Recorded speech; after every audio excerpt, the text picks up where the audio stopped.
Copeuch Inversiones, el sitio donde todos pueden invertir, presenta Al Pan Pan. En el Mostrador Podcast, debate y conversación para comenzar tu mañana. Al Pan Pan, con Mirna Schindler. Entrevistas con los actores de hoy. El Mostrador, el poder de la independencia. ¿Cómo están ustedes? Muy buenos días. Iniciamos una nueva semana aquí en Al Pan Pan por elmostrador.cl, en una semana que además está cortada. Mañana tenemos feriado, pero nosotros trabajamos este día laboral, por supuesto. Y no quiero dejar de mencionar el hecho más grave ocurrido en las últimas horas y que tiene que ver con el asesinato de 4 adolescentes. Esto ocurrió en Quilicura mientras celebraban un cumpleaños en una plaza, un hecho gravísimo. Que vamos a estar, por cierto, analizando en profundidad esta semana aquí en El Mostrador. Otros temas que tienen que ver cómo escala la tensión entre el Partido Socialista y el Partido Comunista a partir de los hechos ocurridos en Villa Francia, y por eso también vamos a estar conversando en el siguiente bloque con un experto en el tema de las izquierdas. Es el historiador del Observatorio Regional de Política, Género y Trabajo de la Universidad de Playa Ancha. Estamos hablando además, autor de Vidas Revolucionarias, Viaje a las Estepas, en fin, la vida con otro nombre del Partido Socialista en la clandestinidad. Estamos hablando de un hombre que sabe muchísimo de las izquierdas y particularmente el Partido Comunista y el Partido Socialista, Cristian Pérez. Pero ahora nos queremos detener en lo ocurrido este fin de semana en medio de la campaña presidencial en Estados Unidos y el atentado contra Donald Trump mientras estaba pronunciando un discurso en Pensilvania. ¿Qué efectos tiene este hecho? ¿Cómo se levanta finalmente su figura a partir de este acto cometido por un hombre en solitario, un joven de 20 años que no tendría vínculo con ningún partido político, estaba inscrito en los registros electorales por el Partido Republicano, pero la verdad es que este es un acto que en sí mismo básicamente es un lobo estepario, un lobo solitario que atenta contra Donald Trump. Y vamos a ver entonces ahora qué efectos tiene, cómo cambia la campaña presidencial, y se lo vamos a preguntar a nuestro siguiente entrevistado, doctor en Historia, académico de la Universidad Adolfo Ibáñez, analista político e internacional, Fernando Wilson. Fernando, te agradecemos el que estés con nosotros esta mañana. Hola, buenos días. Muchas gracias a ustedes por la invitación. Fernando, ¿cómo cambia a tu juicio la campaña presidencial lo ocurrido este fin de semana en Estados Unidos con este atentado contra Donald Trump? A ver, lo primero, como tú mencionabas, es un lobo solitario, un chiquillo que parece corresponder a una categoría bastante trágica de la sociedad norteamericana, como es el loser, la persona que no ha logrado encontrar un camino en su vida. Digamos, trabajaba como cocinero en un hogar de ancianos, se encontraba, digamos, sin mayores oportunidades, no hay claridad sobre sus objetivos. Pero esto dejó una sucesión de imágenes, particularmente, como conversábamos hace algún momento atrás, la portada de la revista Time, donde se produce un framing de imagen de este Trump herido con el puño en alto, enmarcado por la bandera norteamericana, que le da una épica a una campaña que hasta ese momento estaba totalmente dominada por el caso, digamos, el bullado caso por el cual fue condenado por 34 cargos en Nueva York, del que no se ha leído sentencia todavía, pero había una imagen, como planteaban algunos programas humorísticos norteamericanos, se hablaba del Orange Man dressed in orange, el hombre naranja vestido de naranja, la tenía de los presidiarios en Estados Unidos. Ahora pasamos a alguien cuya imagen recuerda célebre izada de la bandera en el monte Suribachi en Iwo Jima, es decir, un cambio cualitativo masivo dentro de la campaña de Trump, que coloca a Joseph Biden ya en una posición tremendamente precaria, en algo que es bastante cercano a lo imposible, es decir, un candidato extremadamente débil frente a alguien a quien el framing de imagen, digamos, ha convertido en un héroe, digamos, emocional para parte importante de la población, sobre todo sus votantes dubitativos, digamos, sectores medios bajos. Esto va a tener un impacto importante en la campaña y lo vamos a ver en su desarrollo en el corto plazo. Para peor, hoy día comienza la convención norteamericana donde lo van a proclamar candidato, el famoso caucus en Milwaukee, donde llega rodeado de esta imagen heroica, probablemente va a llegar con una venda en la oreja, alguna cosa, enfatizando precisamente esta condición y le va a dar lo que Trump no tenía, reitero, que es la condición heroica o la condición de luchador, digamos, por las libertades, frente a lo que ya ha sido presentado como un anciano débil, dubitativo, etc. Una situación trágica en ese sentido.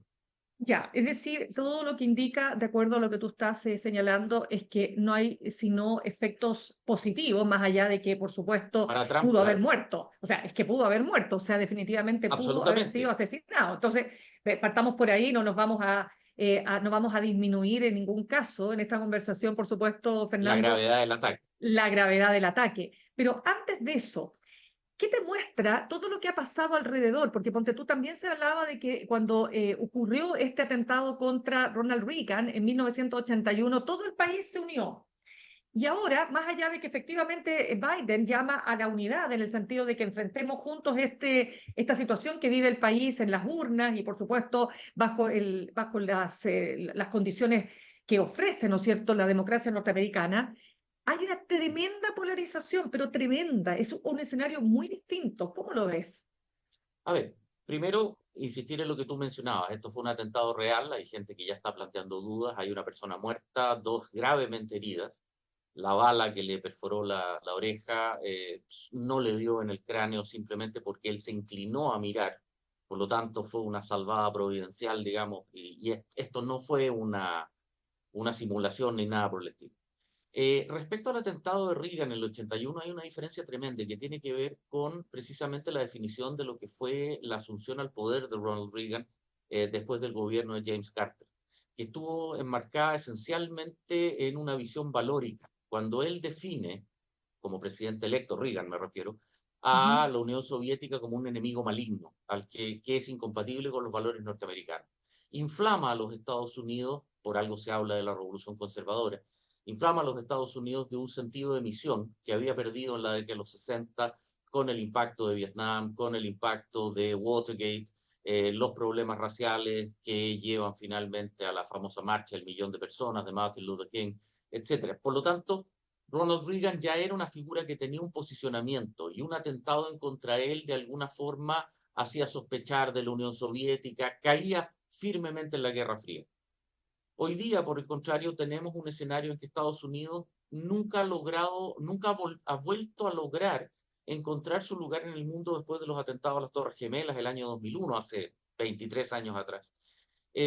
Los gobiernos que ha tenido desde ese momento, George W. Bush, Obama, posteriormente Trump, etcétera, han sido gobiernos que de alguna manera son soluciones en busca de un problema. No han logrado dar con algunos de los elementos clave de la sociedad americana.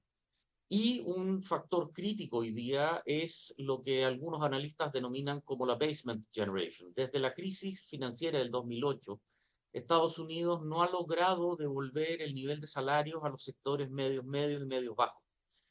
Los norteamericanos que trabajan en empleos de baja calificación, digamos cuello azul, los blue collars, Claro. están recibiendo ingresos de un 15, un 20% menos de lo que recibían antes de la crisis del 2008. Por lo tanto, esa gente no ha podido independizarse, viven en el sótano de la casa de los papás. Por eso el basement generation, la generación del sótano. No pueden cumplir con sus objetivos personales, no pueden, básicamente viven una sociedad frustrada y a eso se agrega la innovación, el cambio que tiene la economía norteamericana de pasar de ser una economía manufacturera que fabricaba cosas a ser una economía de innovación que inventa cosas. Hoy día yo he tenido el caso de alumnos de intercambio norteamericanos que ya han inventado aplicaciones para distintos sistemas, ya han ganado cifras importantes de dinero, representan un nuevo tipo de futuro que es completamente distinto al trabajador de fábrica que trabaja 30 años para recibir un reloj de oro y un galvano y una despedida y que recibe más bien honor y reconocimiento por su dedicación. Eh, Ese tipo de modelo, un trabajador que es autónomo, que no siente la necesidad de un empleo permanente, un empleo fijo, choca directamente con las generaciones de transición, digamos las personas de 30, 40, 50, que no se están pudiendo adaptar a este nuevo Estados Unidos. Combinado con la crisis económica anterior, tú tienes un escenario en el cual obviamente un candidato que ofrece volver al pasado, Make America Great Again, Claro. toca una tecla muy potente. A ver, esto no es un fenómeno nuevo. Recordemos que para la segunda revolución industrial en Gran Bretaña, digamos, el carbón, el vapor y el acero, había un grupo muy parecido que se llamaban los luditas que seguían a John Ladd, que buscaban destruir las máquinas, digamos. Ellos inventaron el sabotaje, digamos, porque tiraban los suecos de madera, los sabó dentro de las máquinas para destruir los mecanismos. Es decir, estas dinámicas de resistencia frente al progreso se dan en fases de transición, que es lo que está viviendo Estados Unidos, con el agregado a los problemas que representaron los ataques a las Torres Gemelas y la crisis económica y los problemas de empleo que quedan después del 2008. Una tormenta perfecta. Biden consiguió efectivamente éxitos económicos importantes, pero no logra calzar en la imagen de liderazgo que tiene la figura del presidente en Estados Unidos. En un Estado federal, el administrador pasa a ser el gobernador del Estado. El presidente es una figura inspiradora que tiene que de alguna forma liderar a Estados Unidos y eso es una función en la cual una figura dubitativa, débil, en la cual se le nota la edad, como es Joe Biden, choca con esta imagen carismática, abiertamente populista, digamos, de acuerdo a cualquier definición académica, que es Donald Trump, generando una crisis de polarización extrema, que seamos justos, venía ya desde Obama, pero que desde los ataques, desde la muerte de George Floyd, ya se convirtió en una situación particularmente crítica y que el país, el Estado norteamericano, la sociedad norteamericana está quebrada de arriba a abajo entre buenos y malos, desde las cajeras del supermercado hasta los analistas de la televisión.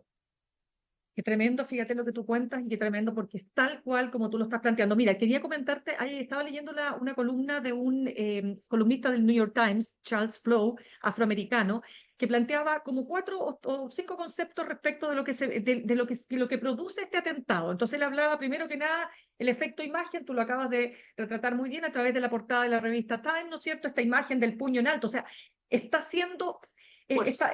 pero imagínate, o sea, le acaba de rozar una bala y levanta el puño y pone esa cara enojón que tiene, ¿no es cierto? Y levanta el puño, ya, primera imagen. Segundo, efecto victimización. Tercero, decía él, neutraliza la crítica en su contra. Cuarto, lo convierte en una leyenda, es como este héroe, ¿no es cierto?, que logra vencer a la justicia implacable e injusta, valga la redundancia, en fin. Y lo otro que decía es que Donald Trump ya venía instalando la idea de que lo injusto hacia él de esta justicia que lo perseguía por razones políticas Exacto. era lo mismo que le había pasado o que le pasa a la población afroamericana, que siempre, ¿no es cierto?, está, digamos, vulnerable Perseguida. ante, exacto, ante una justicia que no es justa con ellos, ¿no es cierto? Y ahí decía él, buscando, ¿no es cierto?, la posibilidad de que el votante afroamericano pudiera inclinarse hacia él y finalmente, por supuesto, genera la empatía. Te lo pongo porque me pareció un buen análisis respecto a los efectos, ¿no? De esta, ¿cómo lo ves tú, digamos, respecto de lo que él señala? No, totalmente de acuerdo. De alguna manera es algo de lo que estaba mencionando esto con anterioridad, la victimización, la superación del problema de ser el hombre naranja, digamos, de estar digamos, con un pie en la cárcel. Digamos, de alguna forma, la imagen de todas las desmesuras de Trump en su vida privada quedan cubiertas por esta imagen del hombre enmarcado por la bandera, ensangrentado, que sobrevive y que sigue desafiante. Es de alguna forma el líder vikingo, por decirlo de alguna manera, que los partidarios de su campaña y los, digamos, planificadores de su campaña han desarrollado a través del tiempo. Ciertamente es Claro. una condición muy compleja para Joseph Biden, que ha sido la nota de la mesura, digamos, que reaccionó muy bien. Paradójicamente, habló claro, coherente y ordenado precisamente después del atentado, lo que no ha conseguido ni en el debate ni en la entrevista de hace 2 semanas atrás, lo consiguió en ese momento. Pero ciertamente se produce un delta, un diferencial de una figura más bien acogedora pero débil versus una figura agresiva que se confirma exactamente en todas sus virtudes, convirtiéndolo de alguna manera en una estructura prácticamente indetenible. En ese sentido, esto lo ayuda en su campaña de una manera, digamos, tremenda. Ahora, tú mencionaste muy bien a ese votante que se siente desplazado por este nuevo modelo de desarrollo en Estados Unidos, ¿no es cierto?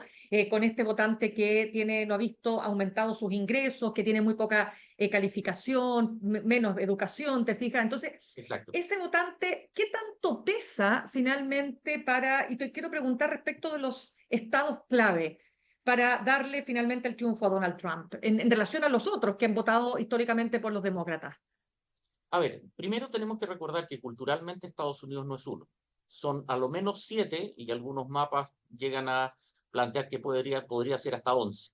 Existen las distintas regiones, las dos costas, el Midwest, el centro agrícola, digamos, el norte antiguamente industrial, hoy día conocido como la Franja del Óxido, el Rust Belt, de las antiguas siderúrgicas, etcétera, hoy día quebrado. El Deep South, el sur profundo, digamos, la Ya. franja cristiano protestante, digamos, el Bible Belt, eh, California, la costa atlántica, la costa del Pacífico, el sur latino, etc. Todo ese marco de acción tenemos interpretaciones o visiones de la realidad que son dramáticamente distintas. Un neoyorquino no tiene nada que ver con un habitante de Alabama o con un californiano. Tomando eso, los mecanismos que tienen los distintos estados norteamericanos de tipo electoral son totalmente diferentes entre sí. Recordemos en ese sentido que Estados Unidos no hace una elección directa, y eso es una determinación que tomó la Convención Constitucional de 1787, precisamente para evitar que los estados grandes le pasaran máquina a los estados pequeños. Eso hace que todos los estados eligen un colegio electoral que determina una cantidad de, digamos, electores específicos dependiendo, cruzando una serie de factores, que hace que los estados pequeños no elijan tan pocos ni los estados grandes elijan tantos.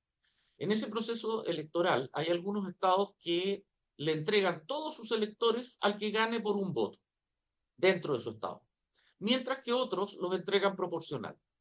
Normalmente los estados que combinan el hecho que entregan todos los electores al que gana por un voto con aquellos que no tienen una orientación ideológica clara o definida, sino que los votantes republicanos y los votantes demócratas varían de acuerdo a las distintas elecciones, a las distintas circunstancias del tiempo, se denominan como swing states, estados oscilantes.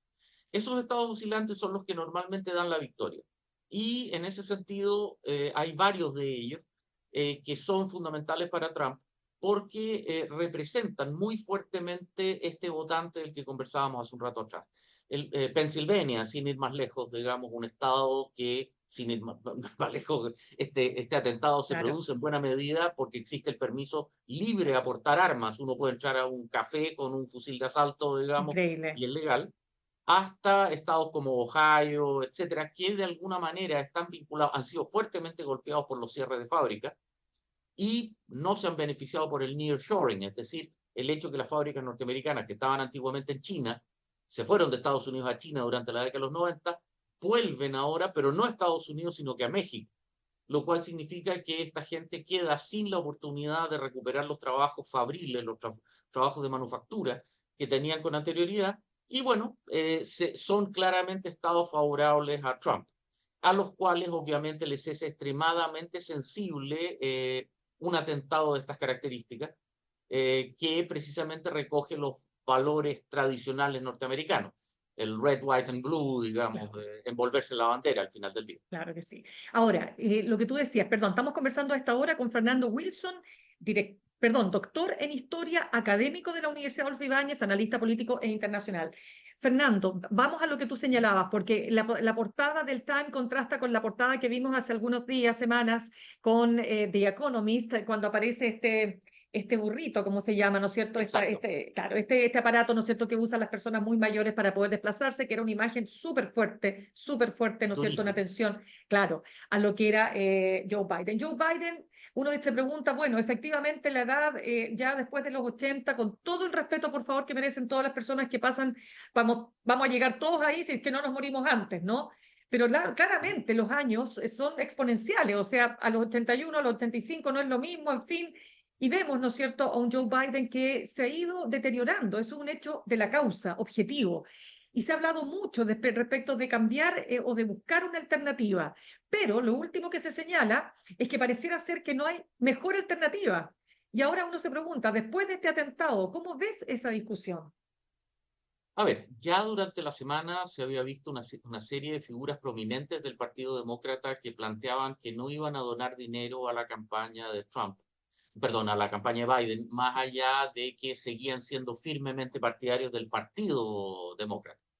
Esa situación hace que él ya estuviera en una condición particularmente precaria, por cuanto claramente la liberal media, la prensa más afín al Partido Demócrata, ya tenía una postura particularmente dura. Recordemos artículos brutales en The Atlantic, en la misma columna de Thomas Friedman en el New York Times, etcétera, Exacto, ya exacto. planteaban que tenía que dar un paso al costado.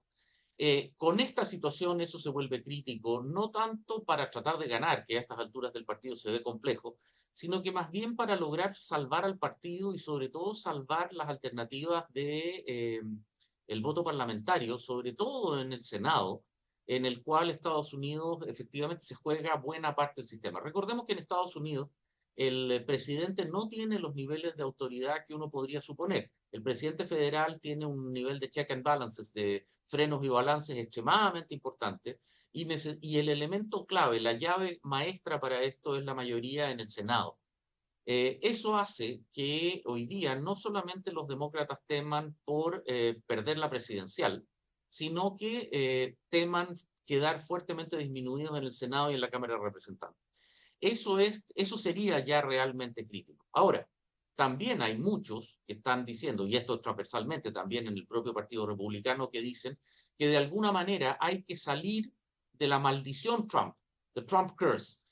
¿Por qué? Claro. Porque siendo este la última candidatura posible de Trump, que va a cumplir con esto sus dos periodos, quizás es mejor simplemente prescindir de él, hacer que de una buena vez gane, gobierne, bien o mal, salga del escenario político y se pueda volver a gobernar, de alguna manera le levante el secuestro, el ransom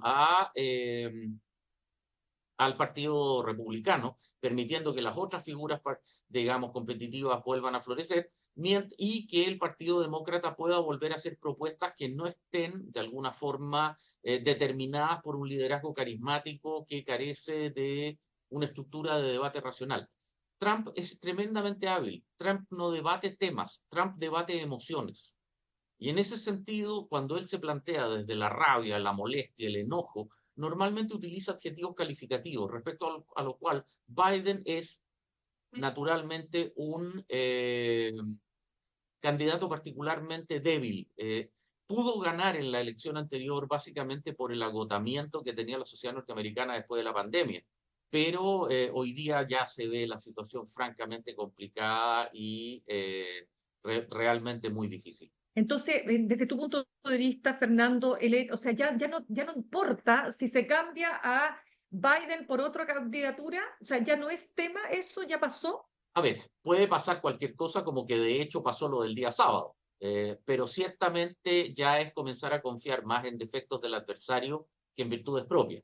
El Partido Demócrata en este minuto ciertamente ya está en una posición firmemente detrás de Trump y No, pues para detrás de, perdón, el Partido Demócrata en una posición firme detrás de Biden. No, no, no. A ver, De alguna manera está detrás en el sentido de quedarse atrás, no en el sentido de correcto. estar Ah, apoyando ok, a ok, Trump. ok. Te No, no, entiendo, se ya. quedó de alguna forma la posibilidad de Biden de recuperar terreno frente a Trump, cosa que estaba haciendo hasta antes del debate, hoy día queda seriamente comprometido. Igual hay que ver, porque esto también está polarizando mucho del otro lado. Hay gente que está realmente aterrorizada por lo que esto puede significar para la carrera electoral. Eh, la sensación de estómago que para los votantes de las clases medias y medias bajas, esto convierte a Trump en una figura muy fácil de votar por él. Es alguien fácilmente elegible. Sin embargo, para el Partido Demócrata, lo que se comienza a jugar ahora son las elecciones parlamentarias. Por lo tanto, un cambio de liderazgo, aunque no ganaran la presidencial, es determinante para impulsar las candidaturas parlamentarias, sobre todo al Senado de Estados Unidos. A ver, qué Eh, interesante ese punto. Perdona, Fernando, es que es muy sí, interesante. O sea, tú dices que podría sí convenirle, a pesar de todo, el que se cambie la figura de Biden por otra. absolutamente. ¿Por quién? Porque, por Claro. ejemplo, Kamala Harris, lo que se señala, no sé si será así tal cual, leía un analista que decía que no es tan popular en Estados Unidos. ¿Quién No, podría de ser hecho si no lo no? es. Entonces, A ver, ¿quién? Kamala Harris fue la gran frustración. Fue elegida como una figura que se suponía que tenía que tomar el testimonio, digamos, de Biden. Recordemos que Biden había planteado que él iba a ser presidente por un solo periodo, que él no iba a ser presidente, no se iba a presentar a la reelección. Pero Kamala Harris demostró tener serias dificultades para poder trabajar en equipo. De hecho, tenía una rotación de personal, digamos, en la oficina de la vicepresidencia, que era superior incluso al ala occidental, a la West Wing, durante la administración de Trump. Parece ser que resultó ser una persona difícil de tratar y no tuvo mayor presencia mediática. Ahora, en la desesperación, algunas encuestas la presentan mejor que Biden, pero la verdad es que eso es, digamos, estar peleando para ser el último capitán del Titanic, o sea, no tiene mayores implicancias. Hay otras figuras que son particularmente potentes y a las cuales, más que esperar, ofrecerles más que esperar ganar esta presidencia, poder quedar presentados como candidatos para el futuro, pensando en senadores jóvenes, digamos, lo que fue en su momento Barack Obama, lo que representó un senador de un solo periodo, joven, activo, con propuestas novedosas, etcétera, y que copiando un poquitito lo que fue la reforma que hizo Keir Starmer al Partido Laborista respecto a Jeremy Corbyn, poder prescindir de la visión radicalizada de Bernie Sanders, The Squad, etcétera, hacer una propuesta más socialdemócrata que le haga sentido a la población norteamericana versus estas propuestas que son vistas en general como elitistas de la costa este. Eh, Poder aprovechar la oportunidad, convertir la crisis en una opción, una oportunidad de reformar el Partido Demócrata, de ayornarlo a los nuevos tiempos, de desarrollar nuevas respuestas frente a estos nuevos desafíos, puede ser una estupenda oportunidad. Pero claramente con Joseph Biden es difícil generar una competencia. Vuelvo a insistir, los eventos del sábado nos demuestran que la rueda de la fortuna, siguiendo el lugar común, no está clavada, digamos, puede ocurrir cualquier cosa, digamos. Mañana nos pueden invadir los alienígenas, digamos. Pero ciertamente, si es que esto continúa tal como está, Biden tiene una carrera muy cuesta arriba. Claro, y ahí, fíjate, es que cuando tú planteas que hoy día lo que tiene que, o sea, en lo que se tiene que concentrar el Partido Demócrata es no perder además la mayor presencia, por supuesto, en el Parlamento, en la Cámara de Representantes y en el Senado.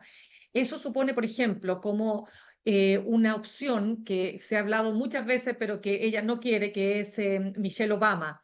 Michelle Obama, Exacto. que apareciera, a ver, ¿lo ves posible realmente que Michelle Obama, bueno, no estamos en la cabeza de ella en este minuto, pero pensando en la idea de que, ok, tratemos de dar vuelta a este tablero tan complejo y pongamos una figura sí fuerte y que pudiera levantar precisamente al Partido Demócrata, sobre todo en las parlamentarias, ¿podría ser una opción?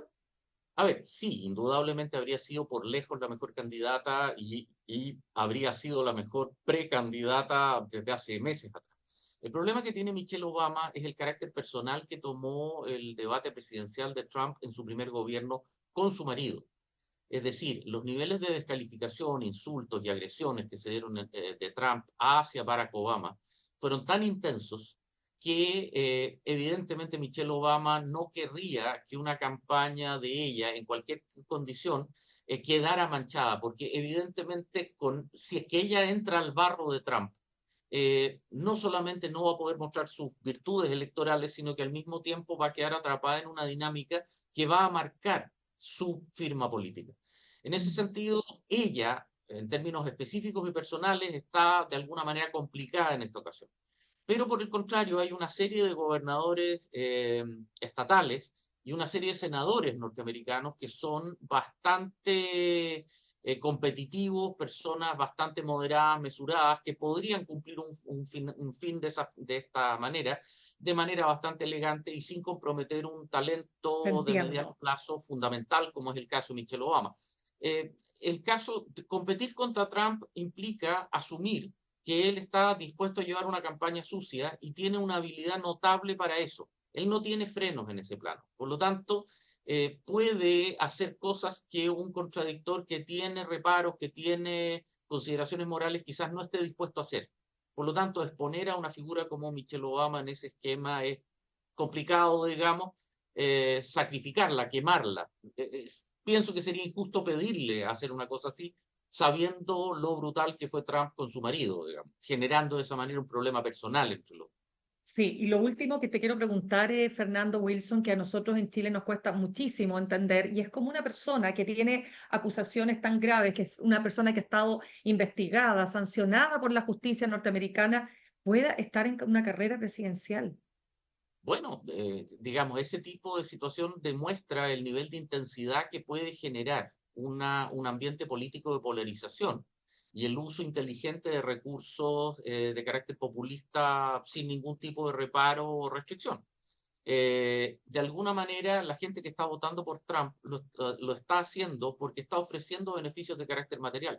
Recuerda, por favor, lo que fue el caso de Bill Clinton después de la affair Lewinsky, Claro. donde le mintió al Senado Increíble, explícitamente esa increíble. respuesta demencial de, por favor, Claro. defíname usted qué es una relación sexual. O sea, llegaba al nivel del ridículo. No, total. Claro, y sin embargo fue reelecto, mantuvo su popularidad y hoy día anda tocando el saxofón, digamos, y es casi, digamos, una Oye, qué infección. figura. Ya, Entonces, en ese pero sentido, el votante norteamericano es brutalmente pragmático y sí, simplemente lo que le interesa es cómo mejora. Por favor, no olvidemos los orígenes que tiene la combinación cuáquera puritana protestante que tiene totalmente. de los Pero, ¿qué padres hablar? fundadores norteamericanos, Sí. combinado con la matriz comercial de los migrantes de segunda ola. Es decir, el votante americano es muy distinto al votante latino. Totalmente, pero Fernando, solamente para dejarlo, para ponerlo en ¿Mm? proporción, digamos, no es lo mismo efectivamente una affair y frente a esa affair una mentira, que está bien para todos los No, no, efectos de un no, pero presidente, cuidado, es pero que. espérate, pero el ¿Mm? asalto ya, pero asusar a tu gente para ir a asaltar el Ah, no, Capitolio, eso sí, el ah, ataque al Capitolio, eso está en otra categoría y es pero único por en la eso te historia digo, norteamericana. pero por eso te Pero digo, ojo, claro, lo que hizo Clinton, por eso renunció Nixon. Es decir, claro, por supuesto, mentirle al totalmente, Senado sí, es para los americanos algo sí, gravísimo. Y ese es el total, contraste que muchos nunca le perdonaron en el sentido de por qué Clinton, por un tema se negó claro, a renunciar mientras que Nixon sí lo hizo. Entonces, ahí se produce todo un tema de, digamos, a ver, la miseria humana, tú comprenderás que todo sí, el mundo tiene esqueletos en los closets. En ese plano estamos de acuerdo. Ahora, uf, el asalto al Capitolio está en otra categoría, está en otro nivel y claramente representa, además porque hubo 5 muertos involucrados en eso, no, tremendo, y representó una violación al Sancta Sanctorum de la democracia federal norteamericana. Por lo tanto, es un evento que desde que los ingleses tomaron Washington en la guerra de 1812 y quemaron la casa presidencial, por eso la pintaron blanca después, es el mayor ataque que ha sufrido la claro, institucionalidad norteamericana en su historia, y en no, este sí, caso tremendo, además por un enemigo interno, con todo no, el tremendo. drama que ello implica. Fernando, podríamos seguir conversando, pero se nos acaba el tiempo. Fernando Wilson, doctor Por en favor, Historia, académico de la Universidad Adolfo Ibáñez, gracias por haber estado con nosotros esta por mañana. favor, a ustedes y quedo a tu disposición. Que estén muy bien. Muchas gracias, que está también muy bien. Eco. Vamos a saludar a nuestros auspiciadores. Ahorrar cotidianamente se puede y de forma organizada, rápida y online con Ahorrando, la nueva funcionalidad de tu app Copeuch, en donde puedes programar ahorros de manera fácil y entretenida, eligiendo tus propias reglas y metas. Haz que el ahorro sea parte de tu vida con Ahorrando de Copeuch. Más información en copeuch.cl. Nos vamos al corte y al regreso nos vamos a meter de lleno en esta máxima tensión entre el Partido Socialista y el Partido Comunista. En una entrevista en el diario El País, la presidenta del Partido Socialista, Paulina Bodanovich, decía: espero escuchar al Partido Comunista condenar la violencia y la tenencia de armas en Villa Francia. Lo conversaremos al regreso con el historiador. Instantes, una nueva entrevista en Al Pan Pan con Mirna Schindler por El Mostrador Podcast, el poder de la transparencia.